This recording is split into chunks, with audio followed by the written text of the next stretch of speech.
வசனத்தை நாம் வாசிப்போம். ஏசாயா 43 அந்த வாசகம். இதோ புதிய காரியத்தை செய்கிறேன், இப்பொழுது அது தோன்றும், நீங்கள் அதை அறியீர்களா? நான் வனாந்திரத்திலே வழியையும் பாஸ்டர் எல்லாம் உங்களுக்கு சொல்லிட்டார். கர்த்தர் ஸ்தோத்திரம். நான் அதை சொல்லல. இதோ நான் புதிய காரியத்தை செய்கிறேன் என்று சொன்ன அந்த வசனத்தை நான் புதிய ஏற்பாடு கொண்டு வருகிறேன். இது பழைய ஏற்பாட்டில் சொல்லப்பட்ட தீர்க்க தரிசனம்.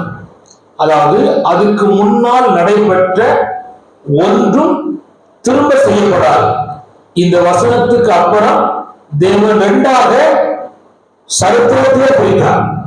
அதாவது இதோ புதிய காரியத்தை செய்கிறேன் என்று சொன்ன ஆண்டவர் இதை புதிய ஏற்பாட்டு காலத்திலே சிலுவைக்கு நேராக இந்த வசனத்தை தேவனாகிய ஆண்டவர் கொண்டு வந்தார். அதாவது மனுஷன் பாவத்துக்காக இயேசு கிறிஸ்து பரிசுத்தராய் இருந்த தேவனாகிய ஆண்டவர் ஒரு புதிய காரியத்தை செய்தார். நான் வேறமா சொல்லியிருந்தேன், அதுவரையிலும் கன்னியா திருமணமாக இருக்கிற எந்த சகோதரியும் குழந்தை பெற்றதாக இல்லை. ஆனால் புதிய ஏற்பாட்டில் வரும்போது தேவன் அவருடைய பிறப்பிலே ஆண்டவர் இயேசு கிறிஸ்து புதிய காரியத்தை செய்தார். இரண்டாவதாக ஆண்டவர் எங்கே கர்த்தர் புதிய காரியத்தை செய்தார் என்று சொல்லி நான் கவலைப்படுவானால், பழைய ஏற்பாட்டு காலத்தில் எல்லா தண்ணீர் எந்தமான மாறிச்சு தவிர திராட்சரசமாய் மாறல. ஆனால் கானாவுல கல்யாண வீட்டில ஆண்டவராகிய இயேசு கிறிஸ்து தண்ணீரை திராட்சரசமாக மாற்றினார். அங்கே கர்த்தர் புதிய காரியத்தை செய்தார். இப்போ இந்த வசனத்தின் அடிப்படையில் பாஸ்டர் அந்த வசனத்தை எடுத்ததுனாலே நான் அதுக்கடுத்த காரியத்தையும் நான் சொல்ல வேண்டும். இந்த வசனத்துக்கு அப்புறமாக வந்த தீர்க்க தரிசன புத்தகங்கள் நடுவில் ஆண்டவர் எப்படி புதிய காரியத்தை செய்தார் என்பதை நான் சொல்லி புதிய ஏற்பாட்டு காலத்திலே அதுக்கு சம்பந்தப்பட்ட வசனங்களை சுட்டி காட்டி நான் எந்த சீக்கிரமாய் முடிக்க வேண்டும். ஆனால் நான் சொல்லுவேன், கவனிக்கும்படி அன்போடு கூட கேட்கிறேன். கவனிங்க, புரிந்து கொள்ளணும்னு சொல்ல விரும்புகிறேன். முதலாவது பிறருடைய வாழ்க்கையில இயேசு கிறிஸ்து புதிய காரியத்தை செய்தார். எப்படி என்றால், தோற்றிருந்தார். அவன் அதுவரை தோற்றதே கிடையாது. அவன் வாழ்க்கையில் நீதி கிடைக்காமல் வீட்டுக்கு போனதே கிடையாது. ராம் முழுவதும் பிரயாசப்பட்டான், ஆனால் ஒன்று கிடைக்கவில்லை. ஆனால் அவன் பகலிலே மீன் பிடிக்க முடியாது அந்த கடலிலே. ஆனால் பகவத்தின் தேவனாகிய ஆண்டவர் பகலில் மீன் பிடிக்கத்தக்கதாக செய்து அவருடைய ஜீவியத்திலே தொழிலில் ஒரு புதிய காரியத்தை ஆண்டவராகிய இயேசு கிறிஸ்து செய்தார். இந்த நாளில் ஒரு சொல்லிக்கொள்வது, இந்த 2024 வருஷத்துடைய முதல் நின்று கொண்டிருக்கிற நீங்கள் கையிட்டு செய்ய வேலை எதுவானாலும் தோற்று போய் நன்மை இல்லை, முன்னேற்றம் இல்லை, ஆசீர்வாதம் இல்லை என்று சொல்லி நிலைமை உண்டாயிருக்குமானால் நான் இயேசு நாமத்தில் சொல்கிறேன், இந்த இயேசு கிறிஸ்து உங்களுக்காக உங்கள் தொழிலை தோற்று போனவில்லை, ஒன்று இல்லாமல் போனவில்லை. தேவனாகிய ஆண்டவர் புதிய காரியத்தை செய்வார். அதற்கு நீங்கள் செய்ய வேண்டிய பிரதானமான இடம் என்னவென்றால், அந்த புதிய காரியத்தை கர்த்தர் செய்வதற்கு முன்பாக பேதுரு தான் படகில் இயேசு கிறிஸ்துவுக்கு இடம் கொடுத்தார். இந்த புதிய வருஷத்துல நீங்கள் இதுவரையும் உங்க உள்ளத்துல இயேசு இடம் கொடுக்காமல் இருந்தா நீங்க இயேசு செய்யணும், இடம் கொடுக்கணும். ஒரு காய்ச்சல் வந்தா, ஒரு தலைவலி வந்தா, ஒரு பயிரை வந்தா டாக்டர் போய் ஊசி போடுறதுக்கு இடம் கொடுக்கிய, அப்பா தயாரிக்கிற இடம் கொடுக்கிய விளங்குதா? அப்போ இது இந்த மருந்து போனாதான் செயல் கிடைக்கும். இப்போ உங்களுக்கு இருந்த அந்த வியாதி போயிடும். காய்ச்சலோ தலைவலியோ டைபாய்டோ விதமான வியாதியோ நீங்கும். இப்ப இயேசு கிறிஸ்துவின் ரத்தம் மனுடைய பாவத்தை நீக்குவதற்காக சித்தப்பட்டிருக்கிறது. அந்த இயேசு கிறிஸ்துவின் ரத்தம் உங்க வாழ்க்கையிலே உள்வர்களுக்கு நீங்க இடம் கொடுத்தீங்கன்னா உங்களில் தொடர்புள்ள பாவங்களுக்கு உலகத்தின் தேவனை கர்த்தர் மன்னித்து கை சுத்திகரித்து புதிதாக வாழ்க்கையை கர்த்தர் உங்களுக்கு தருவார். பழையதெல்லாம் எழுந்து போகும், புதிதானவர்களை கர்த்தராகிய தேவன் தருவார். அல்லேலூயா. இடம் கொடுத்தவனுக்கு ரொம்ப நேரம் இருக்கல, 1 மணி நேரம் மட்டும்தான் இருந்தார் அந்த படகுல. திரும்ப அந்த படகை கொடுக்கும்போது சும்மா கொடுக்கல, எனக்குன்னு நீங்க உட்காருக்கு படம் கொடுத்தல போகல பா அப்படின்னு சொல்லி அந்த படகை நிரப்பி அவங்க கையில கொடுத்தான். புரியுதா புரியலையா?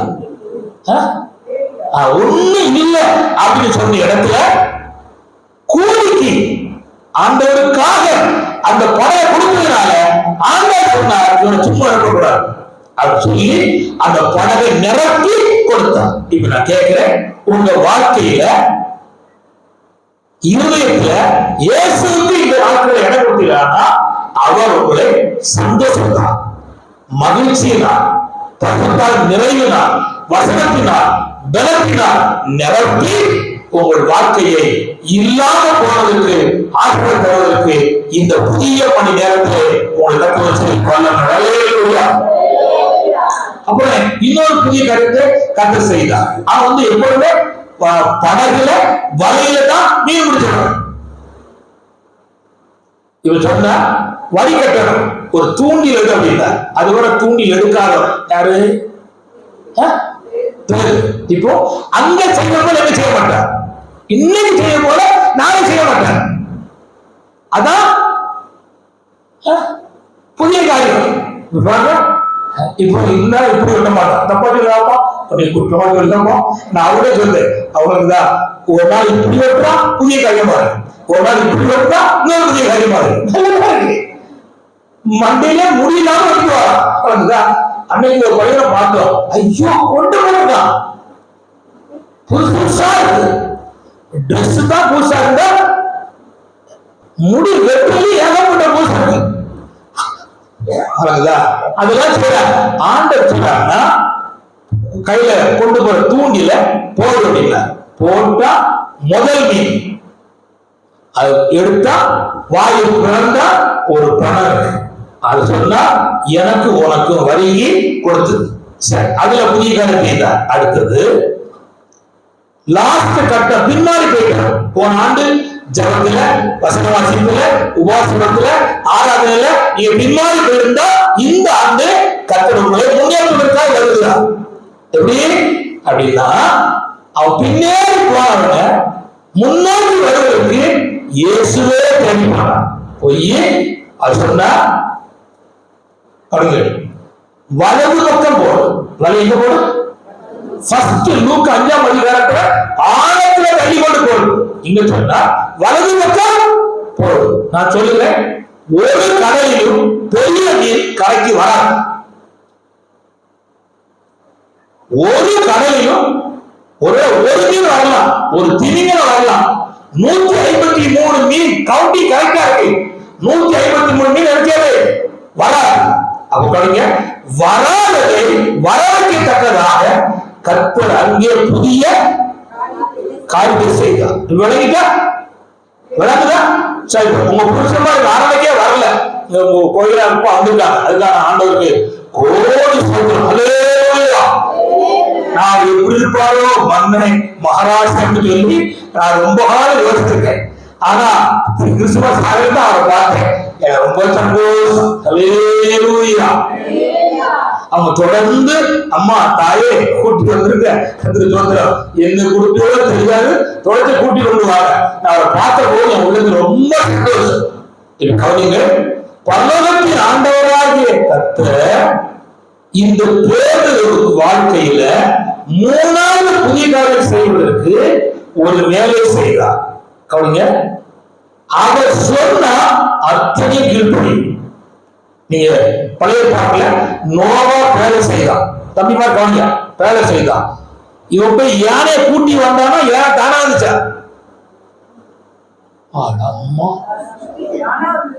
தானா இருந்துச்சு. இது புதிய பாட்டு பேர சபை. கவனிங்க, நீங்க ஜெபத்திலையும் துதியிலும் தேவ சமூகத்திலே காத்திருப்பது ஆனால் அதான் கட்டுகிறது. நீ ஆவிக்குரிய மாலியாக சேர்த்து இசைவால் கட்டுகிற ஒன்று சொல்லப்பட்டிருக்கிறது. அப்படி கட்டுவோமானால் தேவனால் நியமிக்கப்பட்ட இந்த கானான் நகரை சுத்தி இருக்கிற அல்லது அந்த செவரை சுத்தி இருக்கிற, அதாவது யானை போல் உள்ளவர்கள், பூனை போல் உள்ளவர்கள், சிங்கம் போல் உள்ளவர்கள், கரடி போல் உள்ளவர்கள், பாம்பை போல் உள்ளவர்கள், அத்தனை சுபாவமுள்ள மக்களை உள்ளே போட்டு வந்து அவருடைய சுபாவங்களை மாற்றி கர்த்தர் புதிய காரியம் செய்வதற்கு அவர் இந்த ஆண்டு உதவி செய்ய வல்லவராக. இதுதான் புதிய காரியம் கர்த்தர் சொல்றார். பாஸ்டர் சொன்னது புதிய காரியம் தான். அதுக்காக என்ன தப்பா புரிஞ்சுக்கிறாங்க? அவருக்கு தேவன் என்ன சொன்னாரோ அதை மாதிரி செய்யும். நான் 30 வருஷமா இந்த ஊழியத்துல இருக்கிறேன். அதனால என்னுடைய வளர்ச்சி வேற மாதிரி இருக்கும். என்ன போல 30 வருஷம் ஆகும்போது என்னை காட்ட அது இல்லாத விதமா இருக்கும். சொல்லுங்க, புரியுதா? புரியலையா? அதான். அதனால நீங்க என்ன பெருசா நினைக்காங்க, அவரை தேவன் எப்படி நடத்துகிறாரோ அதுல அவர் கர்த்தர் சந்தோஷமா நடந்துவார். அவ்வளவுதான் கர்த்தர் சொல்லுவார்.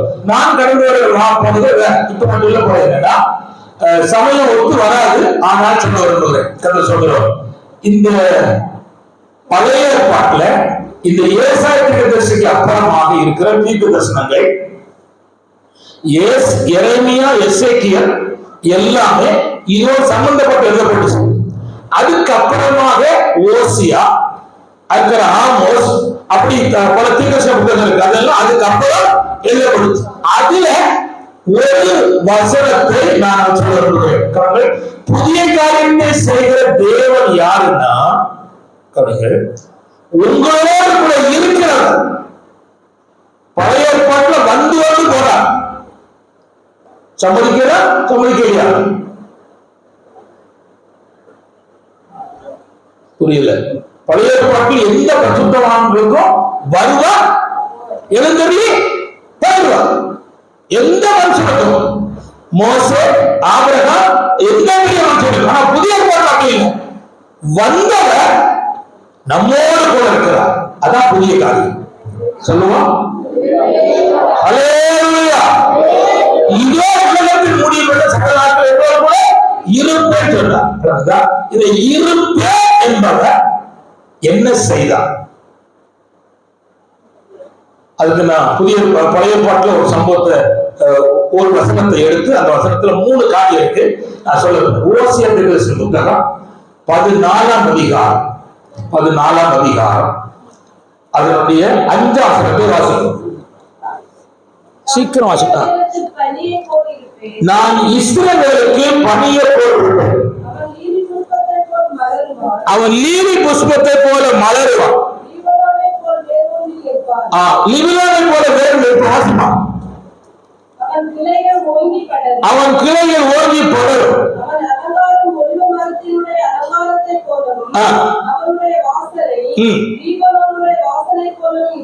கர்த்தர் சொல்ற, நான் இந்த வசனத்தை கொஞ்சம் வேகமா சொல்றேன். கர்த்தர் புதிய காரியங்களை செய்ய சொல்ற கர்த்தர் இஸ்ரவேலுக்கு எப்படி இருந்தார்னா பனியை போல் இருந்தார். எப்படி இருந்தா?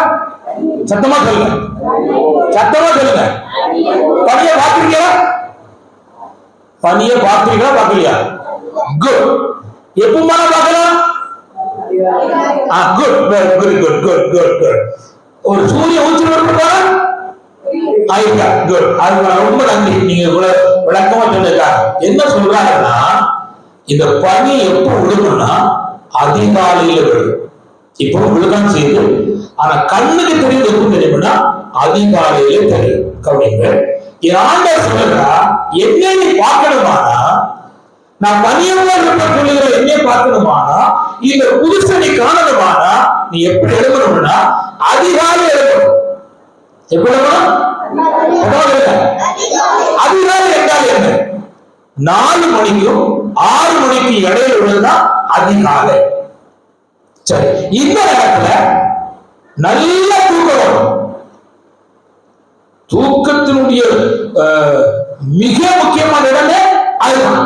அப்போ ஒரு மனுஷன் இஸ்ரவேலுக்கு பணியமாக இருக்கிற தேவனை பார்க்கணுமா, புதுசை காணணுமா, யார் ஒருவர் இந்த 2024 வருஷத்துல முதல் மணி நேரத்தில் எழுப்புகிறாரோ அவருக்கு தான் கர்த்தர் பணியவே. இந்த பணிக்கு ஒரு நல்ல வேலை. வேகமா சொல்லுங்க, கவனிங்க. இது புதிய பாட்டுல சொல்லப்பட்ட பழைய சொல்லப்பட்டிருக்கிறது. முதல் இந்த பூமியில மழை கிடையாது. ஆதியாகமத்துல முதல் 11ஆம் அதிகாரம் வரையிலும் மழை கிடையாது. நல்ல கவனிங்க, மழை கிடையாது. 11ஆம் அதிகாரம் இல்ல, சாரி, கதை சொல்றோம், கவனித்து கொள்ளுங்க. அது 5ஆம் அதிகாரம் வரையும் மழை கிடையாது. என்னன்னா பனி விழுந்து பூமியை நனைத்து, கவனிங்க, பூமியில் உள்ள விதையை கிளம்ப பண்ணுச்சு. அப்ப பனி செய்கிற வேலை என்னன்னா செத்து போன ஒரு விதைய உயிரோடு மேல கொண்டு வரும். இப்ப கேட்கிறேன், பழைய வருஷத்துல மழுகி போன, தவறி போன, பெசுகி போன, கெட்டு போன ஒரு ஜீவியத்தை இந்த புதிய ஆண்டில் தேவன் எழுப்பி வெளியே கொண்டு வருகிறார். அல்லேலூயா. அல்ல புதுசு கட்ட வைக்கிறார், புதிய கட்ட வைக்கிறார், புதிய தலைகள், புதிய பகுதிகள் கட்டப்படுகிறார். நான் கேட்கிறேன், தயவுசெய்து கவனமெல்லாம் இருக்கக்கூடாது. இந்த ஆண்டு கர்த்தர் வைத்திருக்கிற ஆசீர்வாதத்தை நீங்கள் பெற்று அனுபவிக்கத்தக்கதால் தேவன் உங்களுக்கு இந்த வாக்கு தந்திருக்கிறார். உங்களுக்காக கர்த்தர் புதிய காரியத்தை செய்வார். எதிலே? உங்களுடைய அந்தரங்க வாழ்க்கையிலே இதுவரை கண்ணீராக இருக்கிற பரிசுத்தம், பலன், தேவனுடைய ஆவிக்குரிய வளர்ச்சி, முன்னேற்றம், முகத்தில் பிரகாசம், அத்தனையும் கர்த்தர் பூசைக்கு தேவனாய் கற்றுக்கொள்ளும். அப்ப அந்த பணி செய்வீங்கன்னா செத்து போன ஒன்றை பூமியை விட்டு எழும்பப்படுகிறது, முளைக்கப்படுகிறது. இப்போ உங்களுக்குள் ஒரு கால ஜெபம் இருக்கு, வசனம் வாசிக்கிறது, உபவாசப்படுறது, கரெக்டா 10 மணி ஆனா 10 மணிக்கு வந்தீங்க, இப்போ செத்து போச்சு, மங்கி போச்சு, ஒரு உலகத்து போயிருக்கு. அப்படி இல்லைன்னா கிணறு போல வளர்ந்திருந்ததை இந்த உலகம் ஆங்காங்கே வெட்டி வெட்டி வெட்டி அடிமரம் மட்டும் வந்துட்டு இப்படி கீழே அடிமரம் மட்டும்தான் இருக்கு, மேல எதுவுமே காணல. உங்க புள்ள சொல்லுது, போன ஆண்டிய வாழ்க்கை கஷ்டம் கஷ்டம், நான் அந்த அளவுக்கு உண்மையா வாழல அப்படின்னு சொல்லுவானா, கர்த்தர் சொல்லுகிறார், நீதான் அடிமரம். உன்னை கர்த்தர் புதுசாய் மாற்றி இருந்தா தேவனாய் கர்த்தர் இஸ்ரவேலுக்கு பணியமோடு பனி வியாதிய போகும். பனி எங்க போகும்? அப்புறம் பனிதான் அந்த நெல் மணியில உள்ள அந்த உள் இருக்கிற பகுதியை அதாவது நிரப்பும். அதாவது என்ன சொல்வது, சாவியா போகிறத மணியா மாற்றுறதுதான். அப்புறம் இந்த பனி என்ன செய்யணும்னா அருமையான கனிகளை உருவாக்குவதுதான் பனி. கெட்டிக்கார பின்தொடர்ந்தே வர ரொம்ப நன்றி படித்து கொள்ளுங்க. அப்ப இது எல்லாம் செய்வது பனி. அப்புறம் யார் சொல்றான்? ஆண்டவர் சொல்றார், உனக்கு நான் இந்த ஆண்டு புதிய காரியம் செய்வதற்கு பனியமோ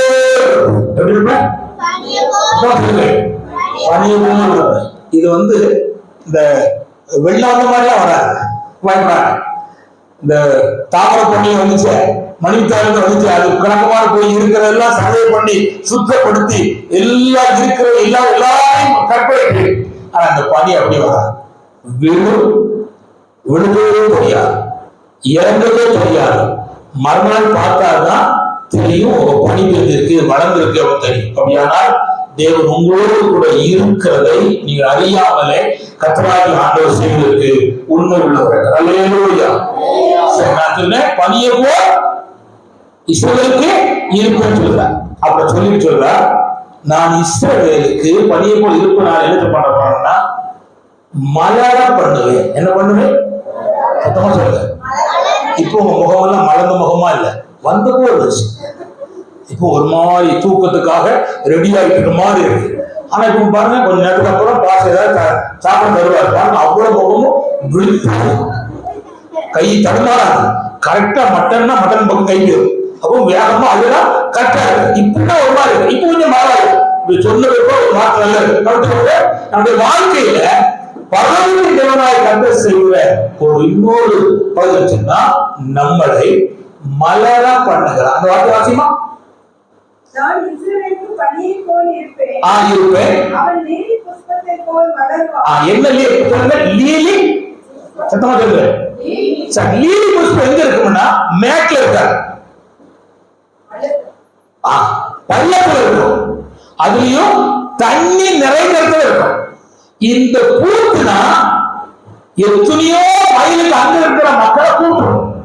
சரி, நான் சொல்லுறேன், அதாவது பழம், சக்கப்பழம் பழுத்துனா இருக்கே காற்று, மூக்கு அத்தனை குறைச்சு எங்க சாப்பிடு தொழில் அது சொல்லிடும். அப்ப ஆண்டு சொல்றாரு, நான் இஸ்ரவேலுக்கு பணிய போல செய்யற முதல்கள் என்னன்னா, இதுவரையிலும் வாசனை இல்லாமல் இருந்த உண்மை, இதுவரையிலும் மலரா இருந்த உண்மை உனக்காக புதிய காரியம் செய்யப்படுறேன், உன்னை வாசனை வீசுகிற மலராக மாற்றப்படும். அதுக்கு என்ன வேணும்னா பள்ளத்தாக்கில் இருக்கு, எதுல இருக்கு அப்படின்னா தாழ்மை உள்ளவனை தான் வாசனை உள்ளவராய் மாற்றும். நான் யாரு, என் குடும்பம் என்ன, என் கோத்திரம் என்ன, என் அழகு என்ன, என் நடை என்னன்னு பெருமையில இருந்தா இது மாத்தாது. நான் ஒண்ணும் இல்லப்பா அப்படின்னு சொல்லிட்டா இது மாற்றும். அப்போ செய்ய வேண்டிய வேலை என்ன? நம்ம தாழ்த்தினால் கர்த்தர் வாசனையிலே உயர்த்துவான். அது உங்களுக்கு புதிய காரியம். அடுத்த வார்த்தை வாசமா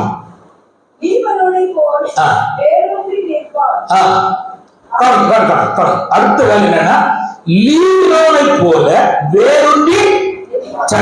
வேர் ஊன்றுவது என்றால் என்ன?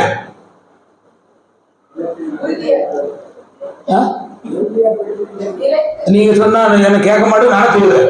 வேர் ஒன்று இருக்கு அப்படின்னா எந்த சூழ்நிலையிலும் கீழே விழாமல் இருப்பதற்கு, சரியாமல் இருப்பதற்கு, ஸ்ட்ராங்கா இருப்பதற்கு, உறுதியா இருப்பதற்கு தான் அந்த வேர். சரிதானா? அதோடு கூட அதுக்கு தேவையான தண்ணீர், சத்துக்கள் அத்தனையும் அதுக்குள்ளே எடுத்துக்கொண்டு மேலே செல்வது. அப்போ கீழே ஏற்படுத்தி மேலே பூத்து காய் காய்க்கிற தெய்வ பிள்ளைகளாக எண்ணி உங்களை கத்த வச்சிருக்கிறார். இதுல கொலோசியர் வசனம் இருக்கிறது, அந்த வார்த்தை வாசிக்க போறோம். கொலோசியர்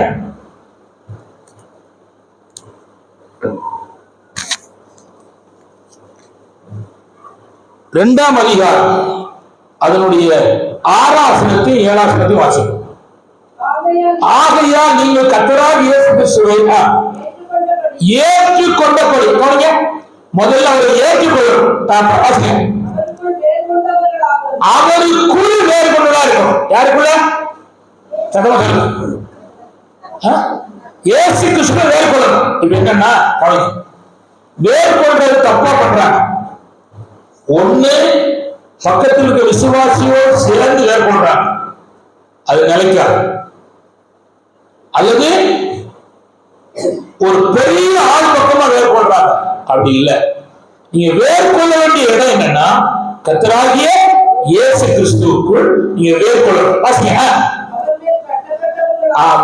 அவருக்குள்ள வேறு கொண்டா போதும். நல்ல கவனிங்க, தேவனாய் கர்த்தர் நம்முடைய வாழ்க்கையை ஆசீர்வதிப்பார். அப்போ கவனிங்க, வேறு கொள்வது எதுக்காக சொல்லிட்டு உறுதியா இருப்பதற்காக பெஸ்ட், வழங்குதா? சாயாமல் இருப்பதற்காக பெஸ்ட். அதுக்கப்புறம் கீழே உள்ள ஆகாரத்தை, தண்ணீர், சுவை, அங்க என்ன பழம் இருக்கோ அதுக்கு தக்க எல்லாம் என்னென்ன இருக்கு, கரெக்ட், கரெக்ட் சொல்றேன். இப்ப இந்த சபைக்குள்ள இருக்கிற மக்கள் ஜெபம் பண்றாங்க, அவங்க வேற சரியா இருக்கு. வசனம் வாசிக்கிறாங்க, வேற சரியா இருக்கு. ஆளுநை சரியா வருகிறாங்க, வேற சரியா இருக்கு. பசுத்தமா வாழ்றாங்க, வேற சரியா இருக்கு.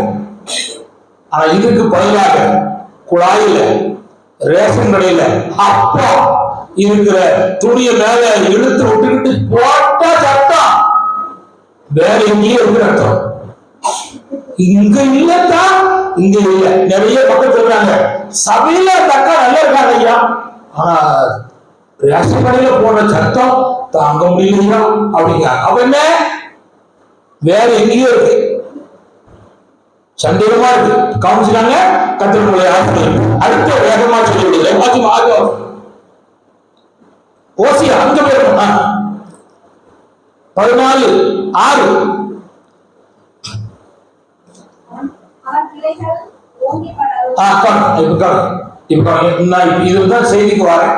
வேற வேகமா சொல்ல, அவன் கிளைகள் ஓங்கி படரும். இதுல 3 பிரிவு இருக்கு. கணக்கு சொல்லுங்க, கணக்கு.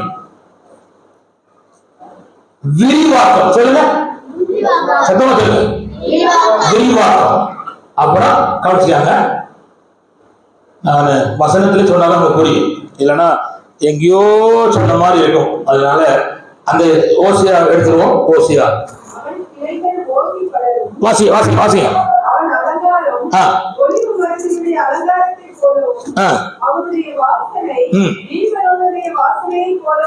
சரி, கர்த்தர் இஸ்ரவேலுக்கு பணியாக செய்த 3 வேலையை சொல்லப்படுகிறது. நான் அது முன்னால சொன்ன எல்லாமே முகவரை, நான் செய்திக்கு வருகிறேன். வாக்கு சொல்றேன். விரிவாக்கம் சொல்லுங்க, அப்புறம் தாக்கம் சொல்லுங்க, அப்புறம் தோற்றம். விரிவாக்கம், தாக்கம், அப்புறம் தோற்றம். தோற்றம் என்பது இவர் கருப்பா இருக்கார், இவர் சோப்பா இருக்கார், இவன் சொல்ல போல இருக்காரு, சிந்தையை போல இருக்கு அப்படின்னு சொல்றது அந்த தோற்றம் இல்லை. வணங்குதா? வரல. பேதுரு பார்த்து சொன்னாங்க, நீ நசரேயனாகிய இயேசுவோடு கூட இருந்த ஆளு அப்படின்னாங்க. ஏன் சொன்னாங்க? சாய் கிடையாது. ஏன் அம்மா பாவே அடிச்சாலே அடி. அவன் என்ன சொல்லுவா, உன் பேச்சு வெளிப்பட்டுச்சு. அப்போ அவன் இதுவரையிலும் மீன் பிடிச்சாலும் போல பேசுறான். இயேசு பழகத்துக்கு அப்புறம் யார போல பேசுறான்? இயேசு போல பேசுறான். குட். இப்ப என்ன, உள்ளான மனுஷன்ல உண்டாக்குற தோற்றமே அழகு. வெளி தோற்றத்தின் அழகு அழியும். நீங்க எல்லாருமே ஆசிரமமா இருங்க, செழிப்பா இருக்க, முடிவு கடைசி இருக்கட்டும், கருப்பே ஆகட்டா, சாரி வெள்ளையே ஆகட்டா, கருப்பாக இருக்கட்டும், அது மட்டும் இல்ல. ஆனா இது அழியும். உள்ளான ஒரு அழகு இருக்கு பாருங்க, உள்ளான ஒரு மனுஷன் இருக்கான், அந்த அழகுதான் அழகு. இப்ப ஆண்டவர் இந்த புதிய ஆண்டு இருக்கிறாருன்னா, உன்னுடைய உள்ளான தோற்றத்தின் அழகை நான் ஆசீர்வாதமாய் மாற்றுவேன். அல்லேலூயா. போன ஆண்டு தடுமாற போறதில்லை, போன ஆண்டு தோற்றம் போறதில்லை. இந்த ஆண்டு உன்னுடைய உள்ளான தோற்றத்தை மேம்படுத்துவேன். அல்லேலூயா. அடுத்து சொல்லுறேன், தாக்கம். என்னது? சத்தமா சொல்லுவேன். தாக்கமா எனக்கு அடிக்கிறாங்க அப்படி இல்லை. அப்படின்னா என்கிட்ட ஒரு மனுஷன் சேர்வான், ஆனா என்ன பிரசவம் பண்ணிடுவோம், என்ன பண்ணுவோம், நான் அழுவ அவன் அழுவோம். என்னுடைய தாக்கம் அவன் சந்திச்சிருக்கு. சொல்லலையா? ஒருவர் பிரசவம் பண்ணுவார், கவனிச்சுக்காங்க, நான் சொல்லுவேன். பிரசவம் சூடு பிடிச்சுன்னு வச்சுக்காங்களேன், இந்த 2 ஜிப்பாவுடைய அந்த பாக்கெட்டுக்கு அதுக்குள்ள கை வச்சிருவார். இது யாருடைய வேலைன்னா, காலஞ்சென்று போன டோனா இஸ்ரவேல் பாஸ்டருடைய வேலை. அவரு கீழே ஒரு பிரசங்கியா இருந்தார். அவரும் பிரசங்க சூடு பிடிச்சா அது கையை அவங்க உள்ள வட்டுவார். அப்புறம் இன்னொரு பாஸ்டர் அவர் என்ன செய்வாருன்னா, நல்ல பிரசங்கம் நல்ல பலனா வரும்போது அவர் செய்யற வேலைன்னா அந்த கையில உள்ள அழுக்க உருட்டுவார். அழகா அவர் முந்தின தலைவர், அவரு கீழே உருட்டுவார். அப்போ அவருடைய தாக்கம் மாறி அப்படின்னா சரி. இப்போ அருமையான தீர்க்கத்திற்குள் இருந்த விசுவாசம் அவங்க பார்வையில் இருந்துச்சு. பார்வையில் விசுவாசம் அம்மாட்ட வந்துச்சு. அம்மாட்ட விசுவாசம் யாருக்கு தீர்க்கத்திற்கு வசனம் எடுத்தா நேரம் போயிருக்கா, வசனம் எடுக்காம போயிருப்பாங்க. இதுதான் தாக்கம். புரியுதா? புரியலையா? சத்தமா சொல்லுங்க. இப்போ யாராவது ஒரு ஆள் கொட்டாய் விட்டாச்சுன்னா அதுல கொட்டாய் விடும். ஒரு ஆள் தூங்குனா, ஒருத்தர் தூங்குனா, அடுத்தும் தெரிஞ்சான், நான் இவரை செய்யலாம் தட்டிட்டேன், அதுக்கப்புறம் விழிச்சுட்டான். என்ன செய்ய ஒரு காலத்தில் எவ்வளவு தாக்கி, இதான் தாக்கம். இத போல இஸ்ரவேலுக்கு அவர் பணியும்போது இருந்து அவர் தாக்கத்தை உண்டு பண்ணுவார். அல்லேலூயா. அல்லேலூயா. இது தாக்கத்தில் இப்போ ஒன்னே ஒண்ணு மட்டும்தான் கொஞ்சம் வேகமா ஒரு 10 வசனத்தை மட்டும் எடுத்து வேகமா சொல்லிடுவேன். இன்னும் ஒரு 5 நிமிஷம் இல்ல 6 நிமிஷத்துல வேலையை முடிப்பேன். கண்டு சொல்ல முடிச்சுட்டு நமக்கு வந்து வாக்குறுதி எடுக்கணும், அப்புறம் திருவிருந்து இருக்கு, அதுக்கப்புறம் சாப்பாடு இருக்கு. தயவுசெய்து போயிடாங்க, கொஞ்சம் பொறுமையா காத்து காரியங்களை செய்ய அழகா முடிச்சு சொல்லிட்டாங்க. என்னன்னா விரிவாக்கம், எஸ்டாப்ளிஷன், என்ன விரிவாக்கம், என்னது சத்தமா சொல்லுங்க. இத கொஞ்சம் வேகமா சொல்லப்போம். ஆண்டவர் செய்கிற இந்த புதிய ஆண்டுல ஆண்டு செய்கிற விரிவாக்கம். இப்ப நான் சும்மா வேகமா சொல்றேன். அதாவது 1 நாளாகமும் 4:10 வாசிக்காங்கன்னா நீங்க எழுதுறதுக்கா சொல்றாரு. அங்க வந்து ஒருவர் ஜெபம் பண்றான். கவனிங்க, ஒருத்தர் ஜெபம் பண்றான். நான் சொல்ற வார்த்தை மிக முக்கியம். உங்களுக்காய் வரலாம், உங்க குடும்பத்துக்காய் வரலாம். சந்தர்ப்பத்தை விட்டீங்கன்னா உங்களுக்கு திரும்ப கிடைக்காது. அதனால மிகுந்த கவனம் செலுத்தும்படி அன்போடு கூட கேட்கிறேன்.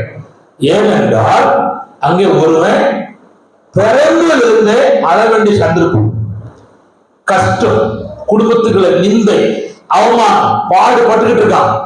அப்பொழுது அவன் இஸ்ரவேல் தேவனை கர்த்தருக்கு நேராக திரும்பி அவர் சொன்னா, தேவனே என்னோடு கூட இருந்து என்னை ஆசீர்வதித்து என் எல்லையை பெரிதாக்கும், தீங்கு என்னை துக்கப்படாதபடி காத்தருளும் என்று அவன் ஜெபம் பண்ணினான். நான் சொல்லுவேன், தேவனாய கர்த்தர் அந்த எல்லையை கர்த்தர் பெருசாக்கினார். அல்லேலூயா, அல்லேலூயா. நான் திரும்ப சொல்லுவேன், உங்க எல்லை பெருசாக வேண்டும், உங்க எல்லை பெருசாக வேண்டும்.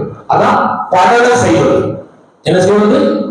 படர செய்வது. அப்போ அந்த எல்லையை தேவன் விரிவாக்கினார், படர செய்தார். இப்ப கவனிங்க, உங்க மனசு கல்லிந்த மனசா இருக்கலாம், யாருக்கும் அது கை நீட்டா மனசா இருக்கலாம். இப்போ இந்த புது வருஷம் வந்திருக்கீங்க, உங்க பாஸ்டர் காணிக்கை போட்டுதான் உங்க வாக்குறுதி எடுப்பீங்க. இத போல எக்ஸ்ட்ரா ஒரு காணிக்கை கொண்டு இருக்க மாட்டேல. நீங்க மட்டும் ஊருக்கு போகும்போது கூட 200 ரூபாய், 400 ரூபாய், 500 ரூபாய் எடுத்துருக்கீங்க. ஏன்? வள்ளி ஏதாவது தேவைப்படும் வாங்கிடலாம் சொல்லி தச்சு வந்தாலே அதே 10 ரூபாய். ஆமா, அதே 10 ரூபாய் எக்ஸ்ட்ரா கூட கொண்டு வர மாட்டாங்க. சரி, நான் போக சொன்னா நேரம் போயிடும், கவனிச்சு கொடுங்க. நோக்கம் என்னன்னா எக்ஸ்ட்ரா கொண்டு வரணும். அதுதான் நான் வந்திருக்கேன். கத்த புதிய காரியம் செய்யணுமானா எக்ஸ்ட்ரா கொண்டு வரணும். என் பையன் சொன்னா, எப்பா இப்ப எல்லா கல்யாணத்துக்கும் 500 வைக்கணும் என்னப்பா அப்படின்னா, வச்சு போடுறா, உனக்கும் சீக்கிரம் கல்யாணம் முடிக்க எல்லாம் திரும்ப வந்துடும், வச்சு போடுறா அப்படின்னு கொடுக்க வைப்போம். முன்னால 200 100 ரூபாய் வைப்போம், அப்புறம் 200 ரூபாய் வைப்போம், அப்புறம் இப்ப 3 ஒருத்தன் சொல்லி காமிச்சிட்டான் என் பையன்ட்டு, உங்க அப்பா 100 ரூபாய் கவனிச்சிருக்காரு, ஆனா அவர் 12 லட்சம் 50,000 காரண போல என்னப்பா இது அப்படின்னு கேட்டான். நான் மனசு வச்சிருக்கேன், அவனுக்கு குழந்தை பிறந்து அவன் அந்த பிள்ளைக்கு ஏதாவது செய்யும் போது அவனுக்குன்னு அந்த ரூபாயை எக்ஸ்ட்ரா அவன் கல்யாணத்துக்கு கொடுக்காத கொடுத்தோட மனசு நீங்க அப்ப கவனிங்க. தேவன் என்ன எதிர்பார்க்கிறாருன்னா, ஒரு ஆசீர்வாதம் அவர் தரணுமானா கொண்டு வரங்கிறார். ஆபிரகாம் ஆண்டவர் சொன்னார், அவன் கேட்டான், என்னுடைய குழந்தை எல்லாம் இருக்கேன். அவங்க 3 வயசு ஆடு, 3 வயசு கிடாய், 3 வயசு வெள்ளாடு, இதெல்லாம் கொண்டுட்டு வா அப்படின்னா கொண்டு பழிச்சிருக்கிறான். பழிச்சிருக்கிற சொன்னாரு, உனக்கு குழந்தையை நிச்சயம் தருவேன் என்று சொன்னான். நான் சொல்றேன், பேருக்கு சாப்பிட வழி இல்லை, ஆனா இயேசு கிறிஸ்து சாப்பிடுறதுக்கு அப்பத்தையும் மீறி ரெடியா பண்ணிட்டு இங்க யோவான் 21ஆம் அதிகாரத்துல வெளியே கரெக்டா இருக்கு. இது சொல்றாரு, இதை தரணுமானா இப்ப நீ குடிச்சிருக்க மீன் அதுல சொல்லப்ப கொண்டு வா அப்படிங்கிற. அப்ப இந்த புதிய ஆண்டுல ஒருவேளை கவனிய புதிய ஆண்டுல வந்திருக்க நீங்க இந்த காணிக்கை இதுல வாக்குத்தத்தத்துக்காக வச்சுட்டு போறத தவிர எக்ஸ்ட்ரா ஏதாவது இருந்தா அந்த பாஸ்டரை பார்த்து, பாஸ்டர் இது புது வருஷம் சோத்திர காணிக்க 50,000 பரவாயில்ல, 100,000 பரவாயில்ல, அப்புறம் 500 இருக்கு இருக்கிற பெஸ்ட். அவனுக்குதா 2000 வந்து காணாம 1000 வந்து அது போயிட்டு ரொம்ப கஷ்டம் கத்து சொல்றோம் இருக்கிறது போராடுங்க. ஆனா ஆண்டவரை கத்து வச்சுக்காருன்னா புதுசை செய்யணுமானா உங்கள்கிட்ட இருக்கிற வச்சுக்காரு கேட்கிறார். இந்த மனுஷன் ஜெபம் பண்ணினா, அழுதா, கெஞ்சினா, அவனை எல்லையை தேவனாய் கர்த்தர் பெருசாக்கினார். அல்லேலூயா. நான் அடுத்தவருடைய எல்லை சொல்ல விரும்புகிறேன். அது ஆதியாகமம் 49 அதிகாரம் 22 இருக்கு. ஆதியாகமம் 49:22. சீக்கிரம் வாசிக்கணும். அதான் வாசிங்க.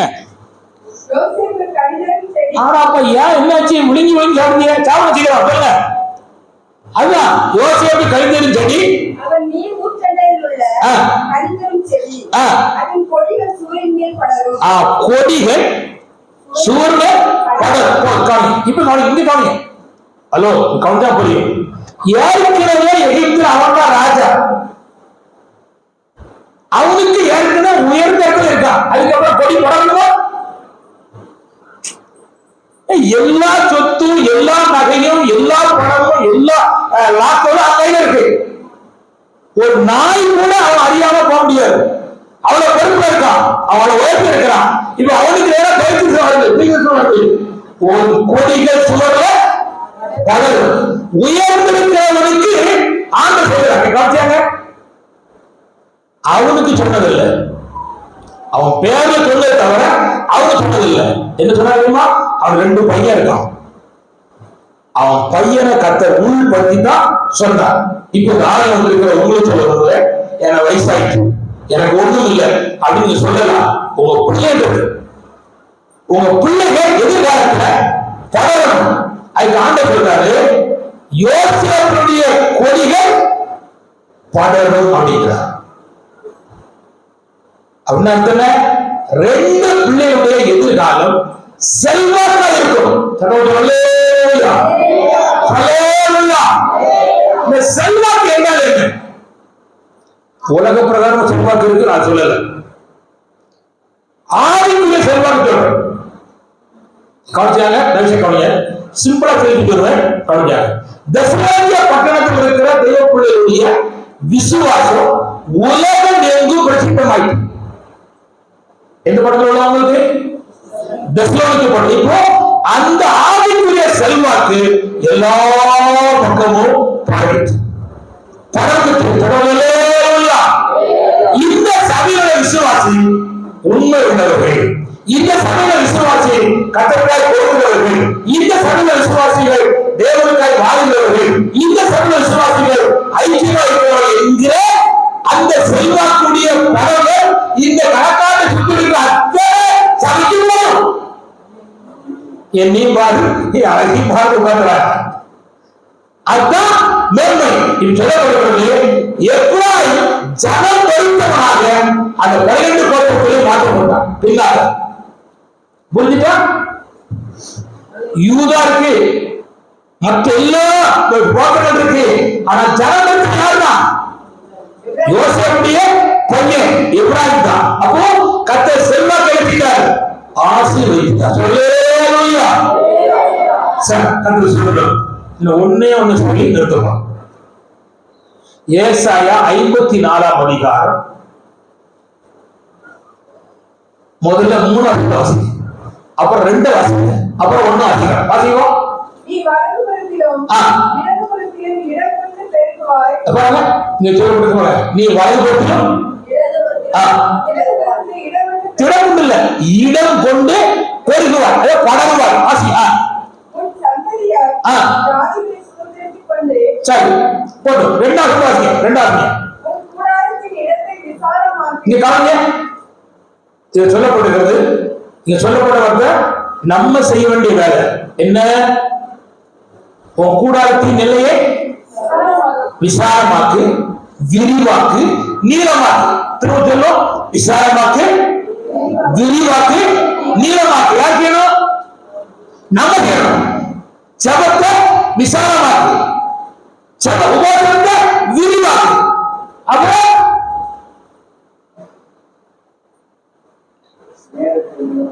நேரத்தில் அது சொல்றோம் அப்படி இல்ல, முழு ஜபத்தை நீளமாக்கு. இப்ப எல்லாம் இவரு 6 மணிக்கு வந்து 9 மணி நேரம் ஜபம் முடிஞ்சு டம்மு ஜபம், முன்னிரவு ஜபம், பின்னிரவு வந்து 1 மணி நேரம் போகுது. கவனிங்க, என்ன செய்யணும்னா இப்போ அங்க சொல்லப்பட்டிருக்கிறது, இந்த ரெண்டையும் ஆண்டு செய்தி சொல்வதற்கு முன்னால ஒன்னாவது வாசிங்க, ஒன்னு வாசிங்க. இங்க வாங்க, இங்க ஒரு இந்த யாரும் அப்படி இருந்தா எனக்கு அப்பா புரிஞ்சுக்கிறாங்க, நான் வசனம் சொல்றேன். ஏன்னா சில இடத்துல நான் வந்து ஒரு இடத்துல போனேன், குளோரி குளோரி அப்படின்னேன், அங்க ஒரு குளோரி இருக்கா. அப்போ நம்ம வந்து கவனமா பேசணும். அதுக்கப்புறம் வாயை மூடிட்டேன். அங்க ஒரு மதம் சொல்லிச்சு, டேனியல் இங்க குளோரி இருக்கா, குளோரி குளோரி சொல்லாத அப்படின்னு சொல்லிச்சு. அப்புறம் அதுக்கப்புறம் கவனமா இருந்துட்டு காரியத்தை நடந்து போயிட்டேன். இப்ப நான் சொல்லுறேன்னா, நான் சொல்லுகிறதுல யாராவது ஒரு ஆள் இருக்கலாம், அது உங்களுக்கும் தேவனுக்குள்ள காரியம். சிலர் அப்படிதான் வச்சிருக்கிறார், அது நம்ம ஒண்ணும் பண்ண முடியாது, அது அவர் வச்சிருக்கிறது. நான் சொல்ல விரும்புறேன். கவனிங்க, அது பிள்ளை படாத மலடியே ஒண்ணு. அடுத்தது இங்க பாருங்க, வாய்ப்பே இல்லை ஆனா பாடு. குழந்தைக்கு வாய்ப்பே இல்லை, சாட்சியா இல்லை, பாடு. இப்போ ஒண்ணு நன்மை பெறாத ஒன்று. அடுத்தது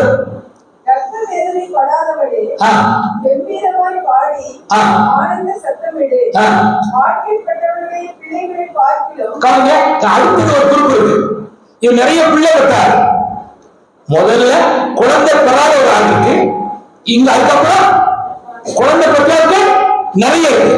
இப்ப இந்த ரெண்டையும் சேர்த்து சொல்றாரு, இந்த ரெண்டையும் நாம் படர பண்ண என்னால் முடியும்.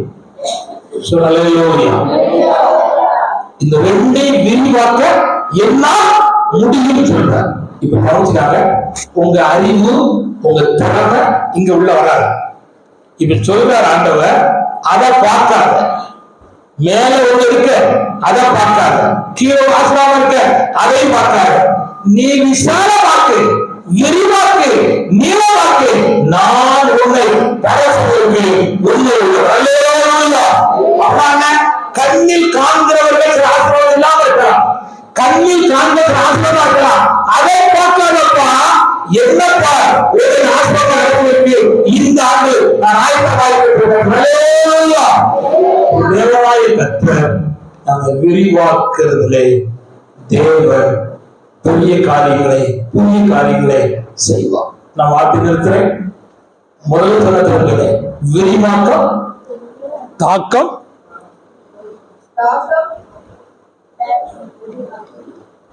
போயிட்டு பெஸ்ட். இவ்வளவு நேரத்தில் பேட்டரி போயிட்டா, ஐயோ அம்மா பேட்டரி சூப்பர் தான் இருக்கு, இதுக்கு ஜீவன் இருக்கு. எந்த ஜீவன் போனாலும் நாம் பெருந்தாங்க. அதுதான் சொல்லி முடிங்க, ஜெபம் பண்ண போறோம். கவனிக்க, விரிவாக்கம், தாக்கம், தோட்டம். தோட்டம் வெளிக்கோட்டம் இல்லை. நீங்க வச்சிருக்க பூ, நீங்க வச்ச டோலாக்கு, தங்க மாலை, அந்த தோட்டம் இல்லை. அது உங்க வசதி தக்க வச்சிருக்கீங்க, நன்றி வச்சுக்காங்க, போட்டுக்காங்க. நான் சொல்வது, நீங்க குணசாலியா, நல்ல குணம் இருக்கா? உங்க புருஷன் சொல்லணும், என்னை இதுவரை என் மனைவி கை நீட்டி அடிக்கல அப்படின்னு சொல்லணும். இதுதான் குணசாலி. நாங்க அடிக்கலன்னு சொல்றது அது வேற விஷயம். இப்போ அடி மாறி விடுது. எல்லா பக்கம் சொல்றாங்க, வார்த்தை இதை சொல்லுங்கன்னு சொல்றாங்க. அதனால நான் புதுசா சொல்றேன், மாறி அடிக்காது. பாவம் கத்தர் சொல்றோம். அதனால கத்தர் உங்க இறக்கமா இருப்பாங்க. உங்களுக்குள்ள இருக்கிற அந்த தோட்டத்துல ஒரு அழகு இருக்கான். நீ நடந்தா பசுத்தவாட்டி போறா, சாந்த குணங்கள் அம்மா போறா, புத்திசாலி போறா, கால் மிதிக்கிற வீடெல்லாம் ஆசிரமா இருக்கும் அப்படின்னு சொல்லக்கூடிய அளவுக்கு குணங்கள் இருக்கும்.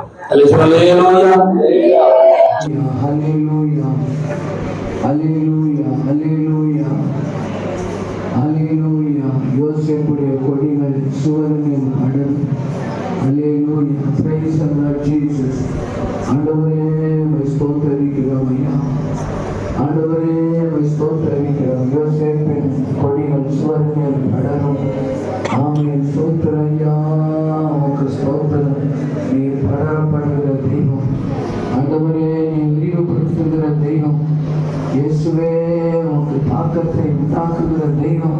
அல்லேலூயா, அல்லேலூயா, அல்லேலூயா, அல்லேலூயா. நம்முடைய தாசனை கொண்ட ஆண்டவர் பேசின வார்த்தைகளுக்காக ஸ்தோத்திரம். இந்த வார்த்தைகள் தேவனுடைய பிள்ளைகள் கூடி வந்திருக்கிற ஒவ்வொருடைய வாழ்வில் நிறைவேறட்டும் ஆண்டவரே. அல்லேலூயா, அல்லேலூயா, அல்லேலூயா. இயேசுவே, உம்மை துதிக்கிறோம் ஐயா. ஒவ்வொருடைய வாழ்க்கையிலும் ஒரு தாக்கத்தை உண்டாக்குவதற்காக ஸ்தோத்திரம். இந்த வார்த்தைகள் ஐயா ஸ்தோத்திரம். ஒரு விசாலத்தை உண்டாக்குவதற்காக ஸ்தோத்திரம். புதிய தோற்றத்தை உண்டாக்குவதற்காக ஸ்தோத்திரம். நீர் எங்களை ஆசீர்வதிக்கும்படிக்காய் நல்ல வாக்குத்தத்த வசனங்களை தந்தீர். நம்முடைய தாசனை கொண்டு நல்ல வார்த்தைகளை தந்தீர். இயேசுவே, உமக்கு ஸ்தோத்திரம். அவரால் சொல்லப்பட்ட அனைத்து வார்த்தைகளும் எங்கள் ஒவ்வொருடைய வாழ்விலும் அப்படியே நிறைவேறட்டும். இந்த ஆசீர்வாதங்களை நாங்களே நாங்கள் முழுமையாய் சோதரித்துக் கொள்ள எங்களை முற்றிலுமாய் அர்ப்பணிக்கிறோம். பரிசுத்த ஆவியானவர் எங்களை ஆட்கொண்டு நடத்தும். தேவக்கரங்கள் ஒப்புக் கொடுக்கிறோம். கூடியிருக்கிற எல்லா ஜனங்கள் மேலையும் இந்த வசனத்தின் ஆசீர்வாதம்